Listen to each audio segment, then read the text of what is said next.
Bismillah, Alhamdulillah, wassalatu wassalam ala rasulillah wa ala alihi wa sahbihi wa mawalah. Ashhadu an la ilaha illallah wa ashhadu anna muhammadan abduhu wa rasuluh la nabiyya wa rasula ba'dah.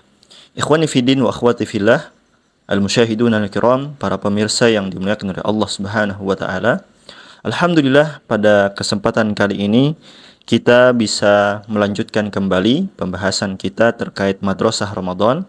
Dan di pertemuan kali ini kita akan membahas tentang hukum puasa Ramadan. Ikhwani fiddin wa akhwati fillah, al-musyahidun al-kiram, para pemirsa yang dimuliakan oleh Allah Subhanahu wa taala. Sebelum kita membahas tentang hukum daripada puasa Ramadan, terlebih dahulu kita perlu mengetahui apa itu puasa. Pengertian daripada puasa itu. As-saum, ya, dalam bahasa Arab, as-saum atau as-siyam yang berarti berpuasa, secara bahasa artinya adalah al-imsak. Al-imsak artinya menahan atau menahan diri. Bisa menahan diri dari makan, menahan diri dari minum, menahan diri dari berjalan, menahan diri dari syahwat, menahan diri dari berbicara. Al-imsak, ya, artinya menahan diri. Ini secara bahasa. Sedangkan secara istilah, as-saum atau as-siyam itu bermakna menahan diri dari segala pembatal-pembatalnya dengan tata cara tertentu, dengan tata cara yang khusus. Artinya seseorang dia akan dianggap berpuasa atau dikatakan sah puasanya apabila dia meninggalkan atau menahan dirinya dari pembatal-pembatal puasa itu, serta dia melakukannya sesuai dengan ketentuan-ketentuan atau dengan cara khusus. Maka puasanya sah ketika semua ini terpenuhi. Nah, ikhwani fiddin yang dirahmati oleh Allah Subhanahu wa taala, ini adalah pengertian daripada as-saum atau as-siyam, berpuasa. Lalu apa hukum puasa Ramadan? Hukum puasa Ramadan adalah wajib. Hukumnya adalah wajib. Bagi siapa? Wajib bagi setiap muslim yang baligh. Baligh artinya adalah dewasa. Kapan seseorang dikatakan bahwa dia adalah dewasa? Ini ada beberapa tanda-tanda baligh. Di antaranya yang pertama adalah al-ihtilam. Al-ihtilam. Ihtilam artinya keluarnya mani dalam keadaan sadar ataupun tidak sadar. Orang dalam keadaan sadar ataupun tidak sadar. Tidak sadar seperti hanya orang ketika tidur, ya, mimpi basah. Kemudian tanda yang kedua yang menunjukkan bahwasanya dia sudah baligh atau dia sudah dewasa adalah tumbuhnya rambut-rambut di bagian-bagian tertentu, seperti hanya di rambut kemaluan dan sejenisnya, ya, di bagian-bagian tertentu. Kemudian tanda yang ketiga, ini tanda khusus bagi wanita, yaitu dua tanda bagi para wanita, adanya haid dan hamil. Ini menunjukkan bahwasanya dia sudah dewasa. Seseorang yang muslim yang dia sudah baligh, ya, maka dia berkewajiban untuk berpuasa. Selain itu, dia juga berakal. Nah, di sini disebutkan berakal atau dalam keadaan sadar, ya, dalam keadaan sadar. Lalu bagaimanakah kasus orang-orang yang dia tidak sadar diri, seperti hanya dia pingsan, seperti hanya dia tertidur? Nah, di sini ada beberapa penjelasan para ulama terkait kasus orang-orang yang dia ini tidak sadar, ya, entah itu pingsan ataupun dia tidur. Nah, terkait orang yang pingsan, dijelaskan oleh Muhammad Al-Hisni bahwa jika hilang kesadaran dalam keseluruhan hari ketika dia berpuasa, ternyata dia pingsan seluruh harinya, ya, tanpa dia sadari. Maksudnya dari terbit fajar subuh sampai tenggelamnya matahari, maka puasanya itu tidak sah. Akan tetapi Jika tidak seperti itu, artinya dia pingsannya hanya beberapa waktu saja di hari puasanya. Maka orang yang seperti ini masih ada sadar di sebagian waktu siang, maka puasanya sah. Dan ini demikian menurut pendapat yang rajih dari perselisihan yang kuat yang terdapat pada perkataan Al-Imam Asy-Syafi'i rahimahullahu taala, ya. Jadi yang pendapat yang lebih kuat adalah puasanya sah apabila dia pingsannya di sebagian waktu saja. Tapi kalau seluruh waktu dia pingsan, maka puasanya tidak sah. Ini orang yang pingsan. Sedangkan orang yang tidur, ya, yang dia mungkin tidur seharian, setelah dia bersahur, kemudian dia tidur atau tertidur sepanjang harinya sampai masuk waktu berbuka, bagaimana dengan puasanya? Apakah puasanya sah atau puasanya tidak sah? Artinya dia berkewajiban nanti mengqadha puasanya lagi. Maka di sini dijelaskan ada ulama yang mengatakan tidak sah. Ya, sebagaimana perihal orang yang pingsan tadi. Namun yang sahih ya, pendapat yang sahih, yang kuat dari pendapat mazhab Syafi'i, tidur seharian ini tidak termasuk merusak puasa. Kenapa? Karena orang yang tidur masih termasuk ahliyatul ibadah, yaitu orang yang dikenai kewajiban ibadah, sebagaimana disebutkan di dalam kitab Kifayatul Akhyar. Nah, ikhwani fidin wa akhwati fillah al-musyahidun al-kiram yang dirahmati oleh Allah Subhanahu wa taala, tadi muslim, wajib bagi seorang muslim, kemudian dia balik, sudah dewasa, dan yang ketiga dia berakal atau dalam keadaan sadar, kemudian dalam keadaan mukim, ya, keadaannya sehat dan dalam keadaan mukim. Mukim itu artinya dia tidak bersafar, tidak bepergian. Dan sebagian daripada para ulama juga ada yang menyebutkan atau menambahkan syarat wajibnya puasa, yaitu mengetahui akan wajibnya puasa itu. Artinya orang yang belum sampai ilmunya atau orang yang tidak mengetahui bahwa puasa Ramadan itu wajib, dia tidak mengetahui, maka dia tidak diwajibkan. Tapi setiap kita, setiap muslim diwajibkan untuk menuntut ilmu, diwajibkan untuk belajar, mencari tahu terkait agama kita. Nah, ikhwani fidin wa akhwati fillah, al-musyahidun al-kiram, para pemirsa yang dimuliakan oleh Allah Subhanahu wa taala, yang menunjukkan bahwa puasa Ramadan itu hukumnya adalah wajib. Hal ini berdasarkan dalil-dalil di dalam Al-Qur'an dan sunnah Nabi sallallahu alaihi wasallam.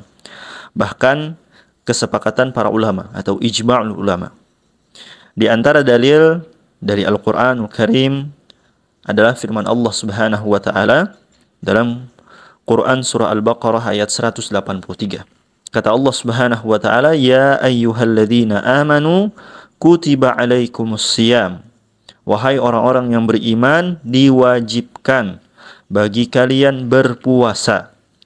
Kama kutiba 'alal ladzina min qablikum, sebagaimana diwajibkan atas orang-orang sebelum kalian, la'allakum tattaqun, agar kalian bertakwa. Nah, di ayat ini jelas menunjukkan akan wajibnya puasa Ramadan.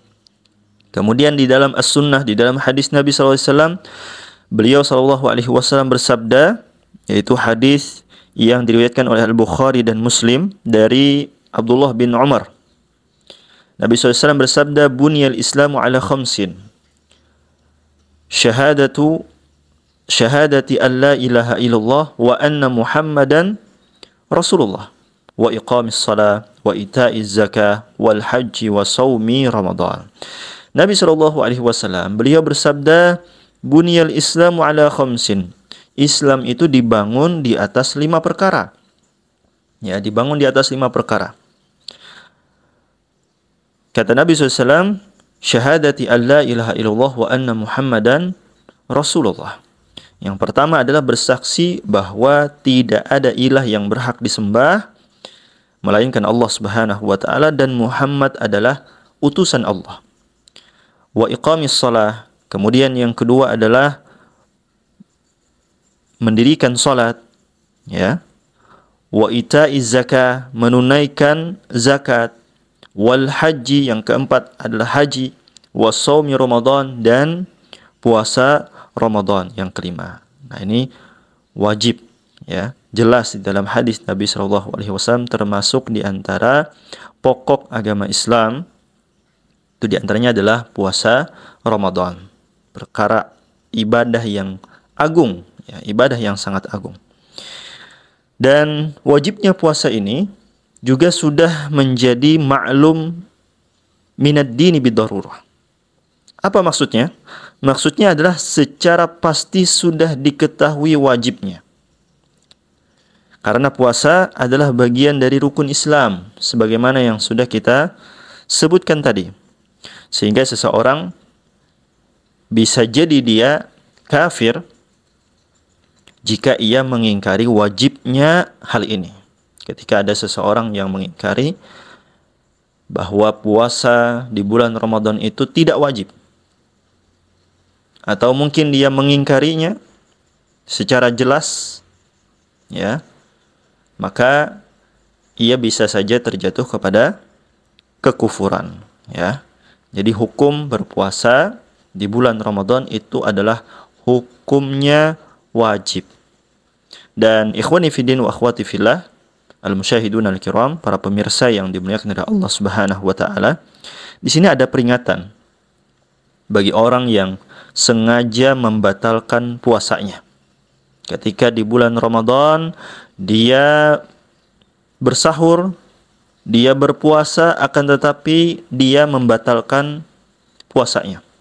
Dan hal ini sebagaimana disebutkan di dalam sebuah hadis yang diriwayatkan oleh Ibnu Khuzaimah di dalam sahihnya, kemudian Al-Hakim di dalam Mustadraknya, dan Al-Imam Adz-Dzahabi rahimahullahu taala mengatakan bahwa hadis ini sahih sesuai syarat Muslim, namun tidak dikeluarkan oleh Muslim. Dan penulis kitab Sifat Shaum Nabi terdapat pada halaman ke-25 mengatakan bahwa sanad hadis ini adalah sahih. Apa isinya? Dari sahabat Abu Umamah, ia menuturkan, dia mengatakan bahwa beliau mendengar Rasulullah Shallallahu Alaihi Wasallam bersabda, kata Nabi Shallallahu Alaihi Wasallam, ketika aku tertidur, aku didatangi oleh dua orang laki-laki. Lalu keduanya atau dua orang laki-laki ini menarik lenganku dan membawaku ke gunung yang terjal, gunung yang sulit untuk dinaiki, gunung yang curam. Kemudian keduanya ini mengatakan, dua orang laki-laki ini mengatakan kepada Nabi Shallallahu Alaihi Wasallam, naiklah. Lalu Nabi Shallallahu Alaihi Wasallam mengatakan kepada dua orang laki-laki ini, sesungguhnya aku tidak mampu menaiki gunung ini, aku tidak bisa. Kemudian dua laki-laki ini dia berkata, kami akan memudahkan kamu, kami akan memudahkan engkau. Maka Nabi Shallallahu Alaihi Wasallam pun beliau menaiki gunung tersebut, sehingga ketika beliau Shallallahu Alaihi Wasallam sampai di kegelapan gunung, tiba-tiba ada suara yang sangat keras, teriakan yang sangat keras. Lalu Nabi Shallallahu Alaihi Wasallam bertanya kepada dua orang ini, suara apakah itu? Maka dua orang laki-laki ini mengatakan, itu adalah suara jeritan para penghuni neraka. Kemudian dibawalah Nabi Shallallahu Alaihi Wasallam berjalan-jalan, dan Nabi SAW bersama dua orang tadi menjumpai ada orang-orang yang bergantungan pada urat besar di atas tumit mereka, digantung terbalik, mulut mereka robek, kondisinya begitu mengenaskan, ya, mulutnya robek, dan dari robekan itu mengeluarkan atau mengalirkan darah, keluar darah-darahnya. Kemudian sahabat Abu Umamah bertanya kepada Nabi SAW, man haula? Siapakah mereka, wahai Nabi SAW? Maka Nabi Shallallahu Alaihi Wasallam mengatakan, haula'il ladzina yuftiruna qabla tahillati saumihi. Kata Nabi Shallallahu Alaihi Wasallam, mereka adalah orang-orang yang berbuka atau orang-orang yang membatalkan puasanya sebelum tiba waktunya berbuka. Dia membatalkan puasanya. Kita bisa lihat siksaan bagi orang yang membatalkan puasa dengan sengaja. Sebagaimana yang disebutkan di dalam hadis tadi. Kakinya digantung, ya.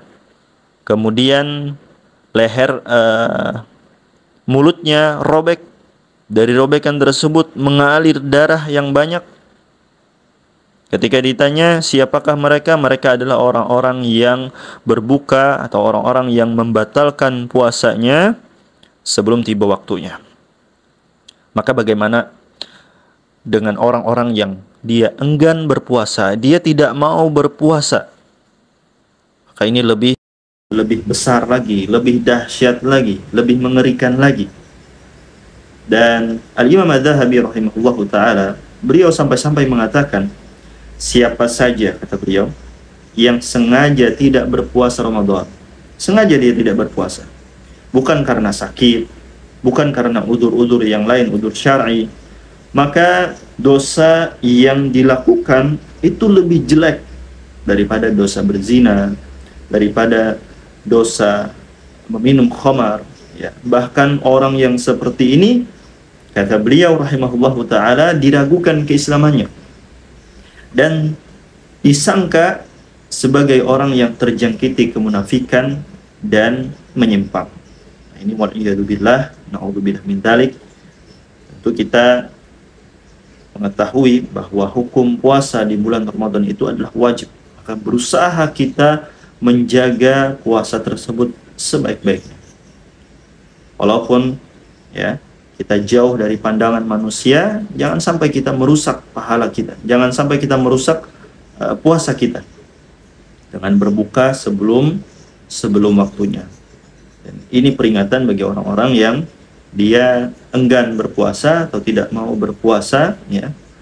Dan begitu juga peringatan bagi orang-orang yang membatalkan puasanya sebelum waktunya berbuka. Nah, inilah hukum berpuasa di bulan Ramadan. Hukumnya adalah wajib bagi siapa? Bagi setiap muslim yang sudah balik, dewasa, kemudian berakal, ya, muslim balik, berakal, dalam keadaan sehat dan dalam keadaan mukim atau tidak bersafar, maka dia berkewajiban berpuasa. Wallahu ta'ala a'lam. Wa sallallahu ala nabiyina Muhammadin wa ala alihi wa sahbihi ajma'in. Walhamdulillahi rabbil alamin.